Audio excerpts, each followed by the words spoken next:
How many people here have heard of Martin Buber? Oh, good. So for those who haven't, Martin Buber is a writer that you would come across, say, if you were a theology student or maybe a philosophy student. He's a giant of 20th century religious philosophical writing. He's kind of hard to read, as I'll mention that in the sermon also. But my reading here is by Martin Buber. In case the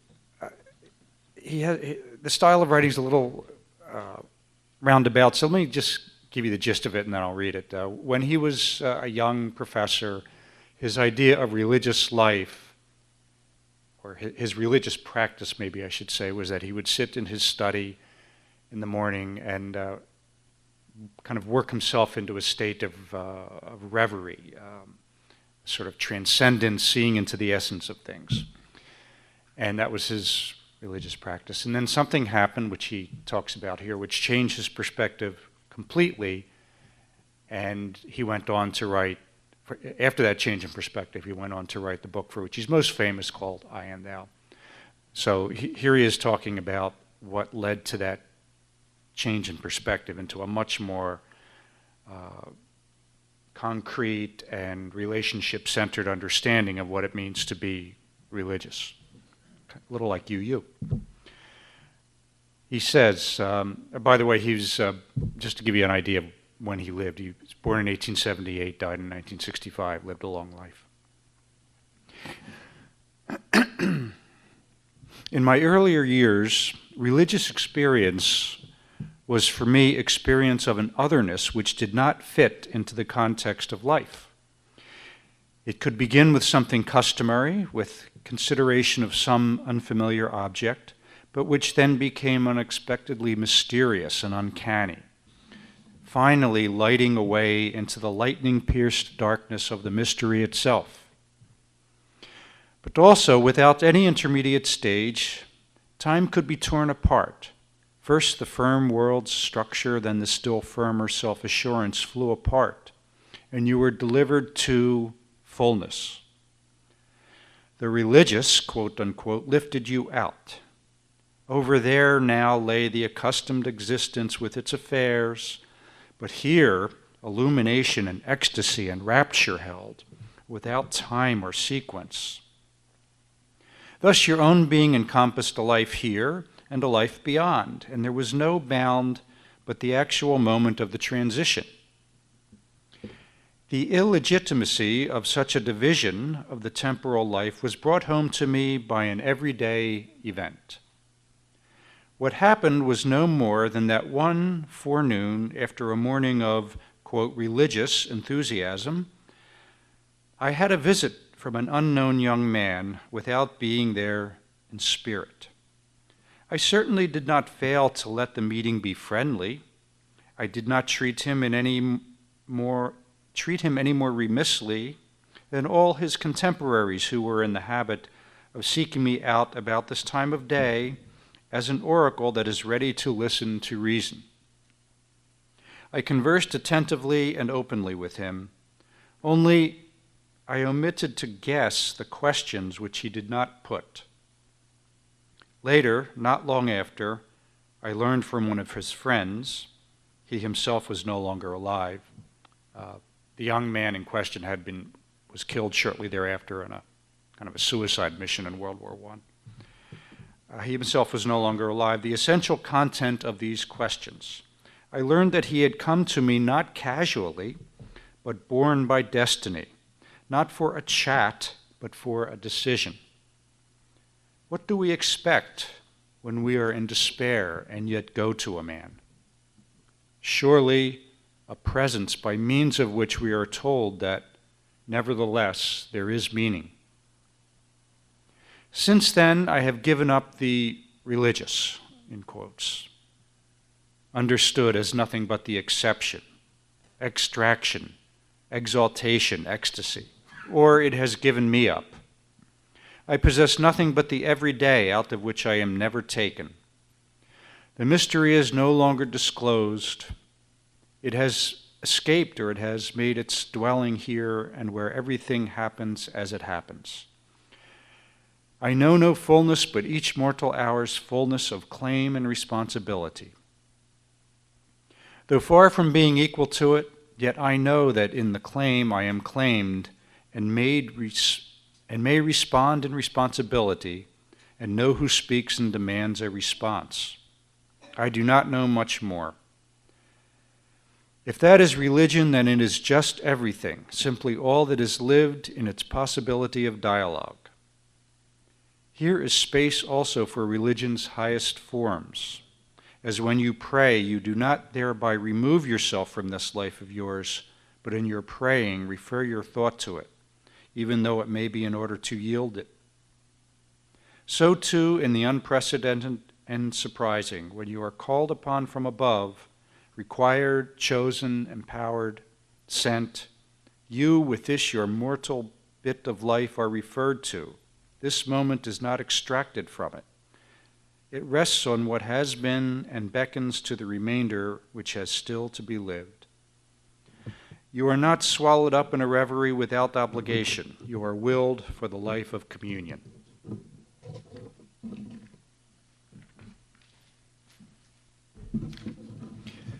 To say that Unitarian Universalism is a non-creedal religion is an understatement. It's more accurate to call it anti-creedal. We have instead the 7 principles. The difference between a creed and a principle? Well, very briefly, a creed is a statement of required belief, but a principle is more like a guideline or an insight. So we have 7 core principles, but from the conversations that I've had and sermons that I've heard over the years, they don't seem to be really central for most UUs. I'm pretty sure that few of us could list all 7 of them, and most can only call 1 or 2 to mind. Now, there may be many exceptions here, I don't know, but that's just my general experience. So this is not meant to be an adult RE class about the 7 principles, but I do want to take a minute to do a quick review of them, because there's a point that I want to make about the first one being different in an important way from the rest. So here they are, and as I read them, listen to how each one sounds. Do some sound rather more formal, maybe even legalistic in tone than the others? Here we go. We affirm and promote, 1, the inherent worth and dignity of every person. 2, justice, equity, and compassion in human relations. 3, acceptance of one another and encouragement to spiritual growth in our congregations. 4, a free and responsible search for truth and meaning. 5, the right of conscience and the use of the democratic process within our congregations and in society at large. 6, the goal of world community with peace, liberty, and justice for all. And 7, respect for the interdependent web of all existence of which we are a part. Every one of these principles represents a hard-won and inspiring insight worthy of study and deep reflection. But we tend to take them for granted, I suppose for the same reason that most of us take having enough to eat and having clean water to drink for granted. Although these principles are far from perfectly realized in our own society and are almost completely absent from many others around the world, they seem self-evident to us, so we tend not to think about them very much. Today I'm going to offer a small corrective to our tendency to ignore the 7 principles by focusing on the first one. We affirm and promote the inherent worth and dignity of every person. I'm doing this not because it is first on the list, but because it stands out for me as being somehow different from the others. But before getting into the difference and why I think that's important, a little UU history provides some important background. Unitarian Universalism was born in 1961 in a merger between two liberal Christian denominations, Unitarians and Universalists. Out of that union was born an earlier version of the principles than the one that we have today and that we just listened to. Although both denominations had Christian roots going back hundreds of years and more, they both had struggled in their recent history with the problem of defining core beliefs. Both were caught in what I think of as the dilemma of liberal inclusion. As religious liberals, our impulse is to include more and more with hearts and minds wide open.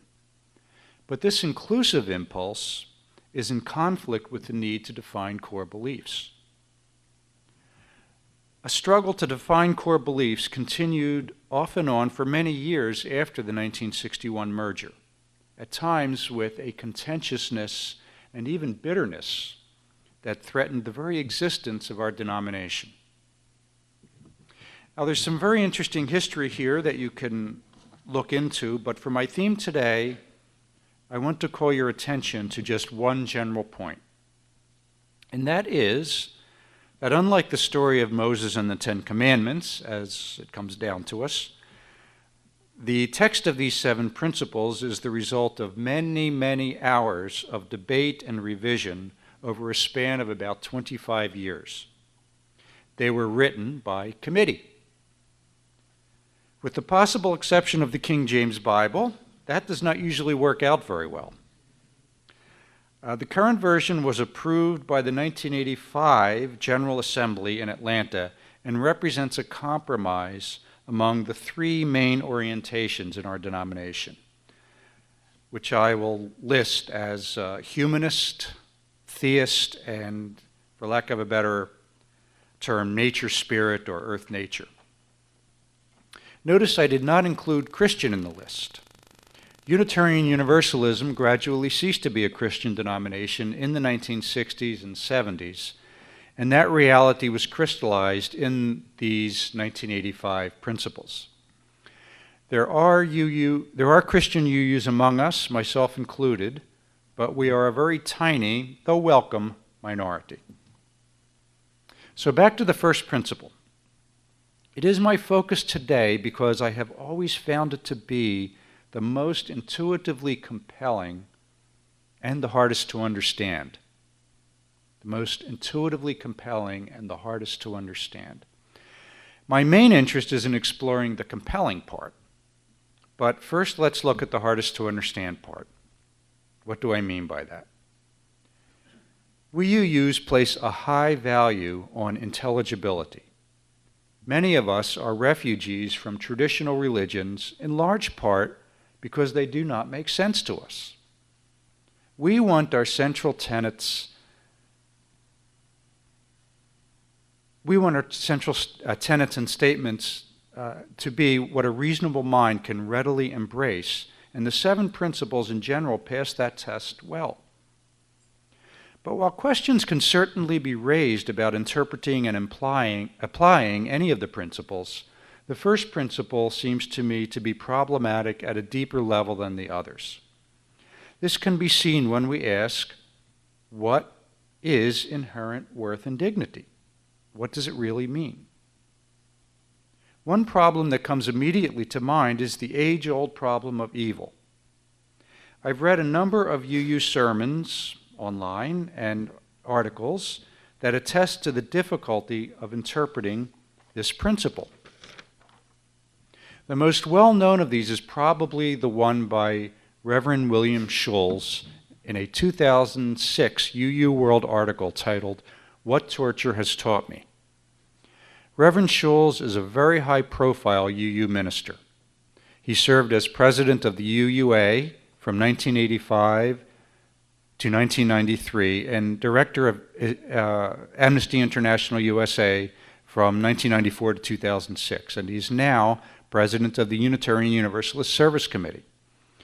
He's also a very powerful speaker, as anyone who has heard him will attest. In his 2006 article, he writes very movingly about his direct confrontation with torture during his tenure at Amnesty International. He writes how it changed his perspective on inherent worth and dignity. In brief, he concludes in the article that he no longer accepts it as applying to every person. More precisely, he no longer affirms and promotes that people who commit deeds of terrible cruelty have inherent worth and dignity. He makes a good case. For someone with Reverend Schulz's moral depth and commitment, to reject the first principle should give pause to any UU concerned with understanding this key tenet of our tradition. But reconciling it with the brute fact of profoundly evil people is just one of the problems. There are others. For example, what exactly does it mean for a quality to be inherent? I've been practicing Buddhist meditation for many years now and have absorbed, to some degree at least, a Buddhist perspective on things.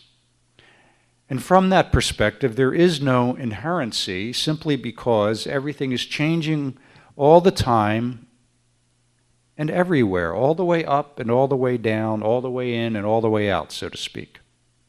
When the only constant is change, inherency is not part of the picture. A closely related point is that there is no self to be found in actual experience. While the Buddhist emphasis is on experiencing this insight through meditation practice, the same general point is given intellectual expression as old as ancient Greek philosophy and as current as modern science. So one might object that from a practical perspective, it does make sense to say that some behaviors are inherent. The biological drives for sex, sustenance, and survival, the three S's, come immediately to mind. But inherent worth and dignity is, if it is anything, a moral quality rather than a biological trait. And I think it's safe to say that no one will ever find brain regions or neural pathways that correspond to inherent worth and dignity. Well, when confronted with philosophical objections like these, one possible response is to say that in spite of these rather abstract objections, we still like to think of people as somehow having inherent worth and dignity, even though we can't explain exactly how or why. That approach has a certain appeal, including to me, but it leads on to other problems. For example, does an embryo at conception have inherent worth? If we say yes, maybe this principle calls us to deny that a woman has a right to end a pregnancy. But if we say no, then when exactly does a developing embryo first attain it? What about the sperm and egg before conception? Do they have it? Can we lose it? And if so, how? If we lose it, can we get it back? Can some people have more of it than others? Can a person have more or less of it at different times of the day, maybe depending on their mood or behavior? Is there any real difference between worth and dignity, by the way? Can we have one without the other? And what exactly does having either one entitle us to, anyway, and when? Now, I throw these questions out, I'll say knowing or believing that none of them can be given a really satisfactory answer that would be widely accepted by rational and informed people. So I'm afraid I have to conclude that when considered from a purely conceptual perspective, our first principle doesn't make much sense. Yet, in spite of these problems, I have always found the first principle strangely compelling. What I mean here is that more than the other principles, it manages to resonate for me at a level that is beyond the intellect alone, beyond what is explicitly said. And this, perhaps surprisingly, is its key strength. I believe that much more so than the other principles, the first principle functions as religious language. By religious language, I mean language whose primary function is to call forth a life-affirming but non-intellectual response. True religious language should not be taken too literally. The literal meaning can just get in the way. In this regard, it is like poetry, but it is the poetry of ultimate concerns, to use the theologian Paul Tillich's term, ultimate concerns. Religious poetic language has this quality of calling forth from us something deeper than the literal meaning can convey. And that's why I think the first principle, calling us to see the inherent worth and dignity of all persons, stands out. In spite of having been created in committee and subjected to endless rounds of critique, it managed somehow to retain a suggestive power that is largely absent from the other principles. It helps that this is the only one of the 7 that has a kind of rhythmic beat when spoken. We affirm inherent worth and dignity. It has that iambic quality. This may be part of the reason that, in my experience, the first principle is the only one that most UUs can recite or at least roughly paraphrase when put on the spot. It's interesting to note that the first principle sounds the best, but more important are the meanings that it suggests. Perhaps a better word than meaning for what I'm after here is vision. By vision, I mean something more like a way of relating to or being in the world. What vision or visions does the first principle call forth from us? They will not be the same for everyone, but I've given this a lot of thought over actually years when I think back on it. And here are 3 that emerge from my own, I'll say, contemplation of the principle. So the first is a call to non-prejudicial seeing. Every person deserves to be seen for what they are rather than what we might assume them to be based on what we have been taught or experienced beforehand. Think of Martin Luther King and basic social justice, judging individuals by the content of their character rather than the color of their skin, the style of their speech, or other superficial aspects. In Buddhism, we find the related practice of direct seeing or beginner's mind.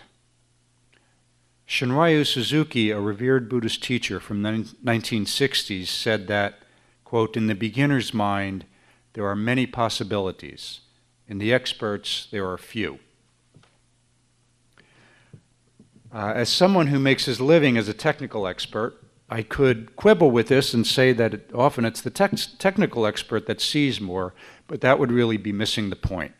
This was Suzuki's Zen way of calling us to really look with fresh eyes at what is happening, to not allow past conditioning to cut ourselves off from current possibilities.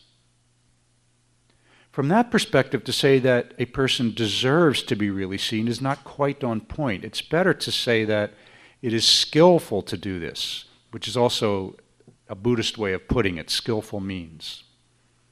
This direct seeing is much harder to do than it sounds, and I doubt that anyone, including saints and Buddhas, ever really achieves perfection at it. But to the extent that we fail to do this, we lead impoverished lives. More than impoverished, to the extent that we fail to really look, we are a danger to ourselves and others, like cruising a busy road with our eyes closed. This does not mean that what we see in a given person or situation is necessarily good. Maybe what we see calls us to intervene to stop some harmful behavior. But our practice, rooted in the first principle, is to do our very best to really, really look and act appropriately. Here's another vision of inherent worth, closely related to, but a little different than the first. We can strive to see people not just for what they are or what they say they are, but for what they could become with support and encouragement. Contemporary Buddhist teacher John Tarrant says that, quote, "Attention is the most basic form of love. Through it, we bless, and are blessed." End quote. With this kind of attention, we can attempt to see and call forth what a person could become, how they could bless and be blessed. This practice requires deep listening, hearing what is not or cannot be said directly, maybe even what is not or cannot be made conscious just yet.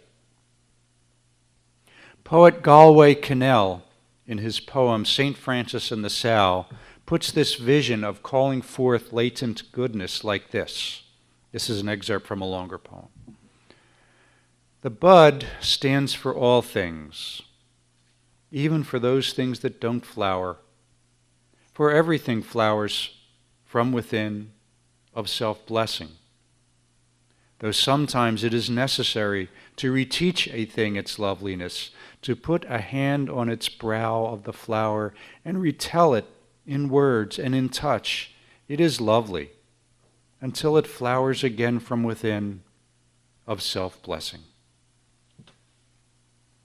Isn't that a wonderful vision, that we can call forth a thing, a person, to self-blessing?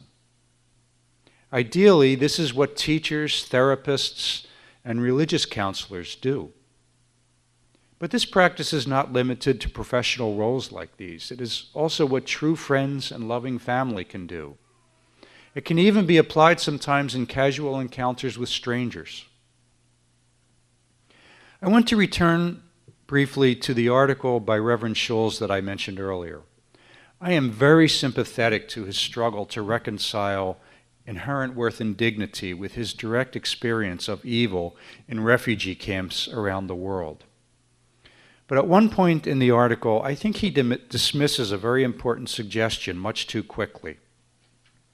After wrestling with and rejecting several possible understandings of inherent worth and dignity, he says, quote, "I suspect that we base our belief in the inherent worth and dignity of human beings on some vague notion that aliveness itself is good, and that because human beings represent the pinnacle of aliveness, we inherently possess some kind of merit. I don't buy that anymore." End quote. Well, I also don't buy the idea that we represent some kind of pinnacle of aliveness. If anything, the opposite seems true to me. But I do think that our inherent worth and dignity principle is suggestive of the magnificent and improbably intricate aliveness and potential of each and every human being, including those who commit evil deeds. We cannot escape the problem of evil in thinking about or acting through the first principle. Evildoers must be confronted. But once we see the principle as a call to spiritual practice rather than a metaphysical theory, evil does not negate what it is really about. Rightly understood, it does not suggest, for example, that the worst killers among us should not be imprisoned for life. But it does call us to relate to evildoers as miraculously alive, even in their deranged state, once the messy business of restraining them is accomplished. I'm using kind of an extreme example there. It applies in less extreme cases too, including our friends and family. I do not for a moment take lightly the difficulty and danger of confronting and restraining people who commit violent acts. Most of us rely on police or military personnel to do that for us. And we should be deeply sympathetic and supportive toward those who suffer emotional and physical damage from carrying out those duties. But I do suggest that once evildoers are restrained, the possibility arises of engaging them in a way that calls forth a blessing. This is not easy. True spiritual visions offer a path to human fulfillment, but walking that path may sometimes be exceedingly difficult. Most of us fail more often than not, but the vision remains just the same as a beacon illuminating the outer limits of human potential.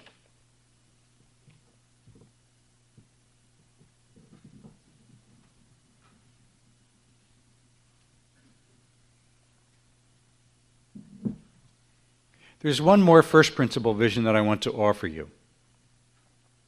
This one I learned from the great 20th century religious thinker Martin Buber, that I read the excerpt from earlier. His most widely known book is titled I and Thou. That's the English translation. It's not an easy read. It is written in a very condensed, poetic, philosophical style, an example of which is here. Begin quote. Primary words do not describe something that might exist independently of them, but being spoken, they bring about existence. Primary words are spoken from the being. End quote. What in the world is he talking about? This kind of language might seem hopelessly opaque and of no interest to ordinary people. But while it is true that reading Buber requires some perseverance and perhaps help from other sources, it's well worth the effort.